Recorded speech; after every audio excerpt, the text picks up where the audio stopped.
Hello students. पिछले lecture में अपने डिज़ाइन प्रोसीजर देखा था अर्थक्वेक रेजिस्टिंग बिल्डिंग का। अभी अपने उसी को कंटिन्यू करते हैं। एक न्यूमेरिकल के द्वारा अपन देखते हैं कि अपने को कौन सी वैल्यू कैसे लेनी है और कैसे लेटरल लोड कैलकुलेट करना है बिल्डिंग के ऊपर जब अर्थक्वेक आएगा। तो मैंने एक ये एग्जांपल कंसिडर किया है जिसमें plan and elevation of 3 story RCC school building is shown in figure. ये आप डायग्राम देख रहे हो, ये क्वेश्चन के अंदर डायग्राम गिवन है। इसमें क्या है, 3 स्टोरी आरसीसी स्कूल बिल्डिंग है ये, जिसमें ये प्लान डायमेंशन दिया हुआ है 4 metre in X direction and 5 metre in Z direction, और ये हाइट दी हुई है 9 मीटर की एक बिल्डिंग में, और ये 4 kilo newton per metre square ये लाइव लोड है। ठीक है, उसके बाद है intensity of dead load is 12 kilo newton per metre square including the self weight of beam column and wall. ये बिल्डिंग है, इसके हर एक फ्लोर पर जो डेड लोड होगा उसकी वैल्यू डायरेक्ट गिवन है 12 kilo newton per metre square. इसमें वॉल भी कंसीडर है, कॉलम भी है, बीम भी है। ठीक है, उसके बाद लाइव लोड की वैल्यू गिवन है 4 kilo newton per metre square. Next point है the building is located in zone 4। अभी यहाँ पर किसी सिटी वगैरह का नाम नहीं देके डायरेक्ट जोन की वैल्यू गिवन है और जोन 4 दिया हुआ है। अगर सिटी होगी तो अपने उसको देखेंगे पहले वो कौन से जोन में आ रही है, और उसके बाद अपने वहाँ से जोन कैलकुलेट करेंगे। जोन 1, जोन 2 है या 3 है या 4 है या 5 है, 4 जोन है इंडिया में। उसका टाइप ऑफ सोइल दी हुई है जो कि मीडियम सोइल है। मैंने प्रीवियस लेक्चर में बताया था कि अपने को SA/G, जो AH का जो फॉर्मूला है उसमें SA/G एक टर्म है, उसकी वैल्यू कैलकुलेट करने के लिए अपने को 2 चीज़ों की ज़रूरत पड़ती है। एक टाइम की, नेचुरल टाइम पीरियड, और दूसरा टाइप ऑफ सोइल। तो इसलिए क्वेश्चन में गिवन है कि सोइल है वो मीडियम सोइल है। उसके बाद design the building with special moment resisting frame.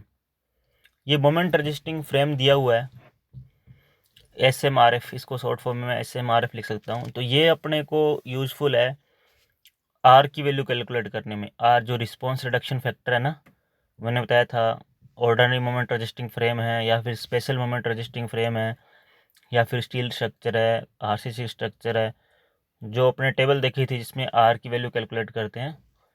तो उसके लिए ये SMRF की वैल्यू गिवन है, सॉरी SMRF गिवन है क्वेश्चन में कि जो बिल्डिंग है वो SMRF है। और अपने क्या डिटरमाइन करना है, अपने को सिस्मिक फोर्स कैलकुलेट करना है एंड शियर कैलकुलेट करना है ईच फ्लोर पर। और अपने कौन सा मेथड यूज़ करना है, स्टैटिक कोफिशिएंट मेथड। जो पिछले लेक्चर में अपने स्टडी किया था वो स्टैटिक कोफिशिएंट मेथड था।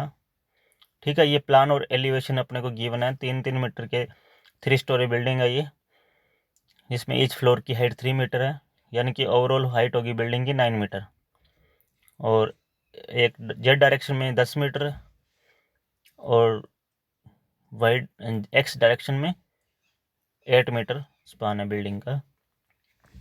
ठीक है, ऊपर आपने देखा होगा कि मैंने क्वेश्चन के अंदर इसको हाईलाइट किया है कि ये RCC स्कूल बिल्डिंग है। ये स्कूल बिल्डिंग होगी तो ये अपने को इम्पोर्टेंस फैक्टर कैलकुलेट करने में काम आएगी कि अगर इम्पोर्टेंट बिल्डिंग है जो आई की वैल्यू कैलकुलेट करते हैं अपने, तो इसलिए ये अपने को वहाँ पर काम आएगी। ठीक है, अभी अपने सॉल्यूशन देखते हैं। सॉल्यूशन अपने स्टेप वाइज करेंगे, जो जो स्टेप अपने फॉलो किए हैं, जो मैंने लिखाए थे, 4 स्टेप लिखाए थे आई थिंक, तो वैसे ही अपने इस क्वेश्चन को कंटिन्यू करेंगे। तो स्टेप 1 अपना क्या है, calculation of lumped mass size to various floor level, यानी कि हर एक फ्लोर पर मुझे लम्प्ड मास कैलकुलेट करना है। लम्प्ड मास क्या होगा, मैंने बताया था कि फ्लोर पे क्या आएगा, डेड लोड और लाइव लोड, और रूफ पर अपने लाइव लोड कंसिडर नहीं करेंगे। तो डेड लोड कंसिडर करना है, तो डेड लोड अपना फ्लोर पर एक्ट होगा, तो मुझे फ्लोर का एरिया चाहिए, तो इसलिए मैंने एरिया फ्लोर निकाल लिया। एक तरफ 5 मीटर यानी कि 10 मीटर स्पान है, दूसरी तरफ 4 + 4 यानी कि 8 मीटर स्पान है। तो ये एक रेक्टेंगल बन गया 10/8 का।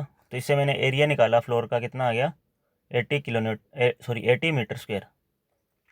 अब डेड लोड निकालेंगे फ्लोर पर, तो क्या होगा वो, इस 12 किलोन्यूटन पर मीटर स्क्वायर को मैंने 80 से मल्टीप्लाई कर दिया, तो ये आ गया 960 किलोन्यूटन।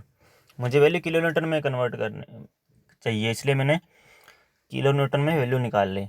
डेड लोड किलोन्यूटन पर मीटर स्क्वायर दिया हुआ है, इसलिए एरिया से मल्टीप्लाई किया फ्लोर के एरिया से। तो हर एक फ्लोर पर डेड लोड कितना लगेगा, 960 किलोन्यूटन। ठीक है, उसके बाद मैं कैलकुलेट करूँगा लाइव लोड।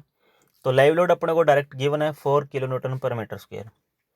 लेकिन जब मैंने वो प्रीवियस वीडियो बनाया था तो उसमें बताया था कि लाइव लोड की वैल्यू डिपेंड करती है कि ये है, इसका मैग्नीट्यूड कितना है, इसकी इंटेंसिटी कितनी है।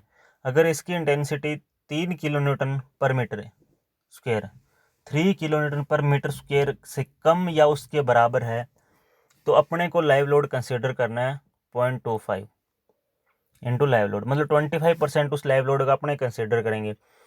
और वैल्यू 3 किलोन्यूटन पर मीटर स्क्वायर को एक्सीड करती है तो अपने 50% कंसिडर करेंगे।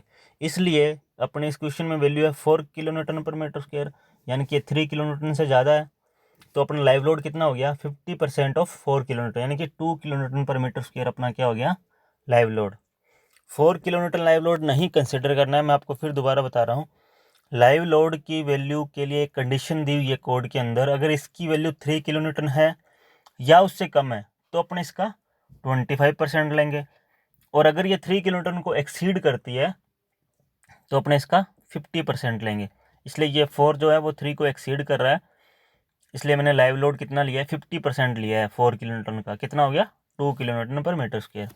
और फ्लोर का एरिया तो मुझे पता ही है, पिछले स्लाइड में निकाला था 10 इंटू 8 यानी कि 80। तो इसको 80 से मल्टीप्लाई कर दिया तो ये कितना आ गया 160 किलोन्यूटन। ठीक है, डेड लोड आया था मेरा 960 किलोन्यूटन और लाइव लोड आया है 160 किलोन्यूटन। उसके बाद मुझे क्या करना है, मुझे लंप्ड मास कैलकुलेट करना है हर एक फ्लोर पर। तो सबसे पहले मैं रूफ़ की बात करता हूँ। तो रूफ़ पर मैंने बोला है कि लाइव लोड नहीं कंसीडर करेंगे, रूफ़ पर सिर्फ और सिर्फ डेड लोड आएगा। तो लंप्ड मास रूफ़ पर कितना आ गया 960, और डेड लाइव लोड 0 हो गया, तो कितना हो गया 960 किलोन्यूटन। उसके बाद फर्स्ट फ्लोर की बात करूँ मैं, ठीक है, तो वहाँ पर मेरा लाइव लोड कितना है 160 किलोन्यूटन है और डेड लोड 960 किलोन्यूटन है। तो कितना लोड हो गया टोटल 1120 किलोन्यूटन। जो 3 फ्लोर की बिल्डिंग है, तो रूफ को छोड़ के जो 2 फ्लोर बच के वहाँ पर क्या क्या लोड आएगा 1120 किलोन्यूटन और 1120 किलोन्यूटन। इसलिए मैं दोबारा नहीं निकाल रहा, हर एक फ्लोर का सेम लोड आएगा। उसके बाद टोटल सिस्मिक वेट कैलकुलेट करना है बिल्डिंग का। तो total seismic weight of building क्या होगा, रूफ पर जो लोड आ रहा है वो फिर फर्स्ट फ्लोर पर आ रहा है, सेकंड फ्लोर पर आ रहा है। तो मैंने सबको ऐड कर दिया, तो यहाँ से मुझे कैपिटल डब्ल्यू की वैल्यू मिल गई 3200 किलो न्यूटन। यानी कि ये जो बिल्डिंग है उसका टोटल सिस्मिक वेट कितना हो गया 3200 किलो न्यूटन। ठीक है,